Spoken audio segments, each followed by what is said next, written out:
मैले हजुरलाई पहिला जीवनमा मलाई आमाले जन्माएर यत्रो बनाए पहिलोचोटि मैले हजुरलाई नै पहिलो भोट हो मेरो लाइफमा मेरो पहिलो भोट हजुरलाई। त्यहाँबाट दोहोऱ्याएर फेरि हजुरलाई भोट दिएँ। म उहाँ इच्छाकामना गाउँपालिका गर्थेँ तर मलाई डेङ्गु लाग्यो 1 महिनामा थला पनि भयो। तर अब यति भएपछि हामी कहिलेसम्म भूमिहीन हुने हो? हामी कहिलेसम्म भूमिहीन हुने हो? हाम्रो लिमिट त छैन। हामी बहुत धरेर हिँडिरहेछ। घरमा कोठा लाग्दै हिँड्नुपर्छ। मेरो आमा बिमारी कति कोठा खोजेर हिँड्नुपर्छ। हामी कहिलेसम्म भूमिहीन हुने हो? दुनिया त आयो पनि यही कुरा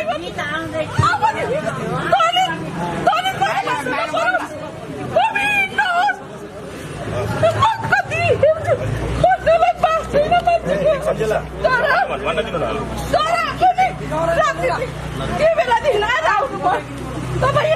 तपाईँलाई भोट हाले आज आउनुभयो। योभन्दा अगाडि आउनुभयो भोट छिट्टै सिकाउनु भएन। को छ जनतालाई के भएको कहिले सोध्नु भएन।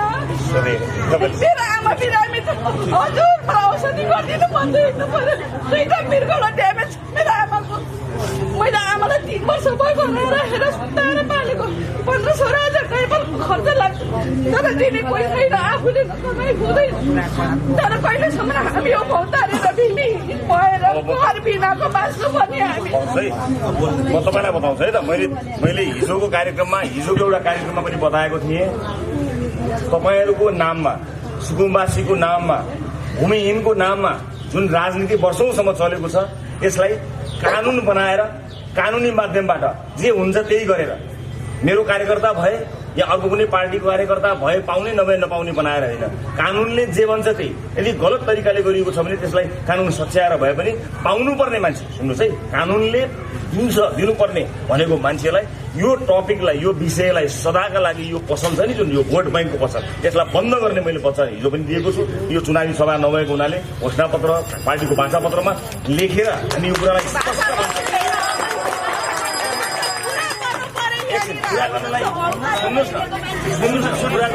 पुरा गर्नलाई त सरकार त बनाउनु पर्ला कि पर्दैन? यसै कारण यसपटक हामीले के भनेको भने एकपटक 5 वर्ष काम गर्ने गरी तपाईँहरूले सुनाउनुहोस्। म तपाईँलाई गैर कानुनी काम गर्छु म भन्न सक्दिनँ। तपाईँहरू गैर कानुनी ढङ्गले बस्नु भएको छ भने म तपाईँले भोट दिए पनि नदिए पनि त्यसको जिम्मा लिन्न।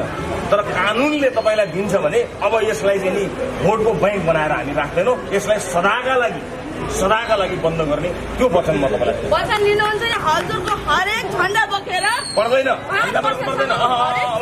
होइन, झन्डा बोक्ने होइन, पर्दैन, कहिले पनि पर्दैन। तपाईँ आफ्नो काम गर्नुहोस्, तपाईँ आफ्नो विवेक पुऱ्याएर भोट हाल्नुहोस्। झन्डा बोक्नुपर्छ समय छ भने मात्र बोक्नुहोस्।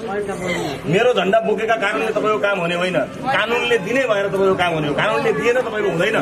कानूनले दिन्छ गर्छौँ तर यसलाई भोट ब्याङ्क बनाएर भोट माग्ने भाडो हामी बनाउँछौँ है। तर अब सरकारले त हामी जस्तो निम्न वर्गको मान्छेलाई हाम्रो भोट खेर नजाओस्। अबदेखि हामी भौतारिन नपरोस् है त। लाग्यो अहिले पुरा गर्नु होला।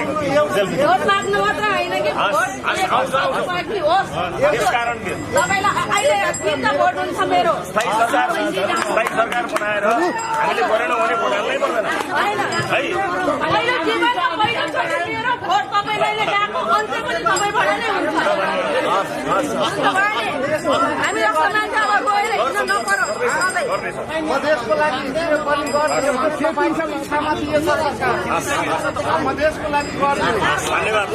धन्यवाद सबैलाई।